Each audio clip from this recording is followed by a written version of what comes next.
पहले America research firm Hindenburg और अब ओसीसीआरपी की रिपोर्ट ने अडानी ग्रुप को काफी नुकसान पहुंचा दिया है। Organized crime and corruption reporting project ने अडानी ग्रुप पर नया बम फोड़ा है। इस रिपोर्ट में दावा किया है कि अडानी ग्रुप ने गुपचुप तरीके से खुद अपने शेयर खरीदकर स्टॉक एक्सचेंज में लाखों डॉलर का निवेश किया। अडानी ग्रुप के मॉरिशस में किए गए ट्रांजैक्शंस की डिटेल को खुलासा करते हुए इस रिपोर्ट में बताया गया है कि ग्रुप की कंपनियों ने साल 2013 से 2018 तक गुपचुप तरीके से अपने शेयर खरीदे थे। हालांकि अडानी ग्रुप ने इन आरोपों का खंडन किया है, लेकिन इस रिपोर्ट के आने के बाद सुबह बाजार खुलते ही अडानी ग्रुप की सभी कंपनियों के शेयरों में भारी गिरावट देखी गई थी। अडानी ग्रुप की सभी कंपनियों के शेयर दिन भर लाल निशान पर ही बने रहे और गिरावट के साथ ही बंद हुए। अगर बात आज ही की करें तो कारोबारी सत्र के दौरान ग्रुप के मार्केट कैप को 35,000 करोड़ रुपए से ज्यादा का नुकसान अभी तक हो चुका है। अडानी ग्रुप के शेयर बाजार खुलते ही धराशायी हो गए थे। ग्रुप की सभी 10 लिस्टेड कंपनियों के शेयरों में दिन भर भारी गिरावट देखने को मिली। इसमें सबसे ज्यादा 4.6% गिरावट अडानी पावर में आई। ग्रुप की फ्लैगशिप कंपनियां अडानी एंटरप्राइजेस का शेयर 3% से ज्यादा की गिरावट के साथ एनएसई पर 2,425 रुपए के स्तर पर बंद हुआ। वहीं अडानी विल्मर 2% गिरावट के साथ 358.95 रुपए पर बंद हुआ।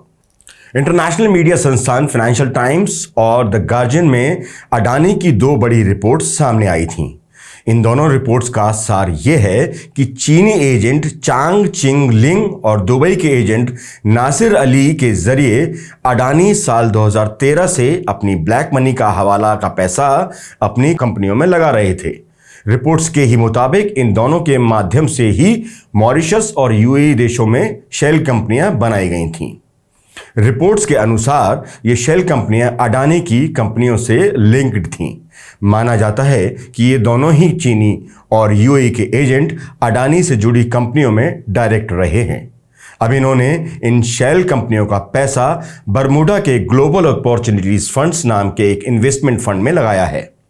अब इस फंड का इस्तेमाल भारत में स्थित अडानी की कंपनियों के शेयरों की कीमतें बढ़ाने में लगाया जा रहा है। यानी मार्केट को आर्टिफिशियल तरीके से मैनिपुलेट किया गया है, या ये कहें कि शेयरों की कीमतों को कृत्रिम मांग दिखाकर बढ़ाया घटाया गया है। इन दोनों एजेंटों के थ्रू ग्लोबल अपॉर्चुनिटी फंड का पैसा भारत स्थित इमर्जिंग इंडिया फोकस फंड और ईएम रिक्रूटमेंट फंड में लगवाया गया। यहां से इनका पैसा अडानी की कंपनियों में सीधे तौर पर लगाया गया। इसमें सबसे इंटरेस्टिंग बात यह है कि यह काम 2013 से ही किया जा रहा है। कुछ रिपोर्ट्स में दावा किया गया है कि इसे लेकर 2014 के जनवरी महीने में भारत के फाइनेंस विभागों की खुफिया agency the directorate of revenue intelligence यानी डीआरआई के हेड नजीब शाह ने शेयर मार्केट को रेगुलेट करने वाली सेबी के हेड उपेंद्र कुमार सिन्हा को पत्र लिखा था और इस गड़बड़ी पर ध्यान आकर्षित किया था, क्योंकि सेबी अडानी की जांच कर रही थी। कई पत्रकारों का मानना है कि मई 2014 में ही नरेंद्र मोदी की सरकार आ गई। इसके बाद सेबी ने अडानी की कोई जांच ही नहीं की। मार्केट मैनिपुलेशन से सबसे अधिक नुकसान भारतीय निवेशकों का है।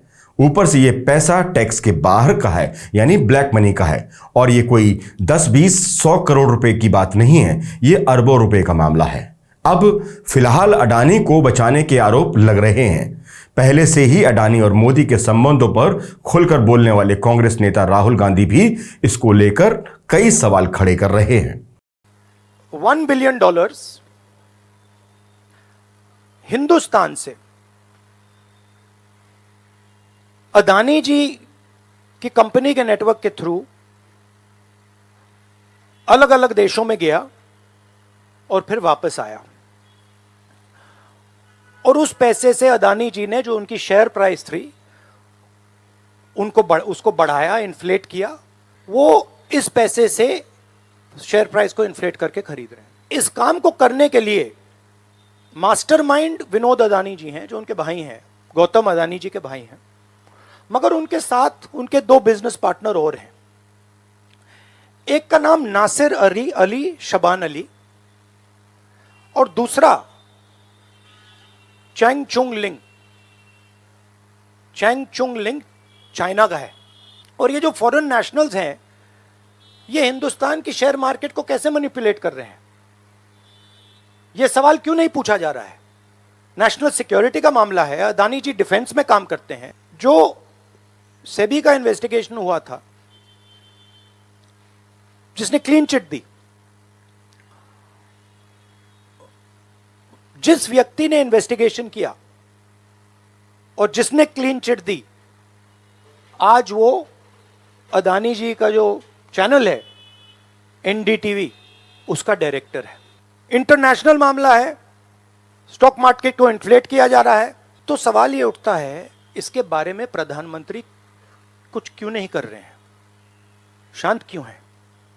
यहां पे फॉरेन न्यूज़पेपर्स ने साफ कहा है, wealthy Indian family with links to Modi. लेखक डिजिटल संचार में असमानता विषय पर शोधकर्ता और पत्रकार सौमित्र राय लिखते हैं कि प्रधानमंत्री ने 2014 में ठीक कहा था कि विदेशों से काला धन आएगा, लेकिन किसे पता था कि हर एक व्यक्ति के हिस्से में 15 लाख नहीं, अडानी के पेट में हर व्यक्ति के हिस्से के 15 लाख रुपए जाएंगे। दरअसल उन्हें बाखूबी पता था कि ये काला धन कौन लेकर आएगा और इससे किसको फायदा होने वाला है। बीजेपी और आरएसएस भारत में इस्लामोफोबिया यानी मुसलमानों से नफरत की आड़ में गौतम अडानी के मार्फत मोटी कमाई कर रहे हैं, ऐसा दावा किया गया है। वो आगे लिखते हैं कि पत्रकारों ने अडानी समूह के काले कारनामों की तमाम फाइलें खोज निकाली, यहां तक कि अडानी समूह की आंतरिक ईमेल तक भी।